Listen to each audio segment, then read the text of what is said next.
வாச்சாத்தி வன்கொடுமையில அப்பொழுது முதலமைச்சராக இருந்த மனித புனிதர் டாக்டர் ஜெயலலிதா அவர்களும், இப்பொழுது தூய சக்தியாக உருவெடுத்திருக்கக்கூடிய முன்னாள் அதிமுக அமைச்சர் செங்கோட்டையன் அவர்களும் சேர்ந்து செஞ்ச விஷயங்கள இன்னைக்கு கம்யூனிஸ்ட் சார்பாக வெளிவந்த டாக்குமெண்ட்ரியில அவங்க பதிவு பண்ணியிருக்கிறாங்க. கேட்கும்போது உண்மையிலேயே பயமா இருக்குங்க. அப்போ சொல்றவங்க எந்த அளவுக்கு கொடுமைய அனுபவிச்சிருப்பாங்க அப்படிங்கறத யோசிச்சு பாருங்க. எப்படிப்பட்ட ஒரு கூட்டம் மீண்டும் ஆட்சிக்கு வரணுமா? யோசிச்சு ஓட்டு போடுங்க. அப்போ ஆட்சியில இருந்தது அதிமுக அரசாங்கம். அப்போதைய வனத்துறை அமைச்சர் செங்கோட்டையனும் அவரோட ஆதரவாளர்களும் இந்த சம்பவத்தை மூடி மறைக்க பல முயற்சிகள் செய்தாங்க.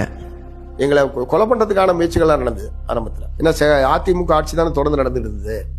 அப்ப அவர் ஒரு நாள் என்ன உங்களோட பெரிய தொல்லையா இருக்கு, எங்களை இந்த அண்ணாமலை சண்முகத்தோட பெரிய தொல்லையா இருக்க, அவனை ஏதாவது ரோட்ல போகும்போது ஒரு ஆக்சிடென்ட் பண்ணி முடிங்கப்பா அப்படின்னு சொல்லி அவனோட முடிச்சுட்டா அப்புறம் மற்றதெல்லாம் நம்ம பார்த்துக்கலாம் அப்படின்ற முறையில் அவர் ஃபோனில் அப்பெல்லாம் ட்ரங்க் புக் பண்ணி தானே பேச முடியும். அப்போ அந்த ட்ரங்க் புக்கிங்கில் இருந்த நம்முடைய பிஎஸ்என்எல் ஊழியர்கள் அதை ரெக்கார்ட் பண்ணி எங்கள்கிட்ட கொடுத்து அப்புறம் அதை நாங்கள் அம்பலப்படுத்தி தமிழ்நாடு பூரா இந்த செங்கோட்டையனுடைய இந்த கொலை முயற்சி, கொலை தூண்டுதல்ன்றதுக்கான எதிராக ஒரு கண்டன ஆர்ப்பாட்டம் தமிழ்நாடு பூரா கட்சியின் சார்பில் நடந்துவிட்டு அப்படிதான் அது நாங்கள் தப்பிச்சோம். ஒரு வேளை இல்லைன்னா நான் அப்படி உட்காந்து பேசிட்டு இருக்க மாட்டேன், அப்பயும் பிடிச்சிருப்பானுவேன். அதில் பிஎஸ்என்எல் ஊழியர்களுடைய அந்த உதவி பெரிய உதவி.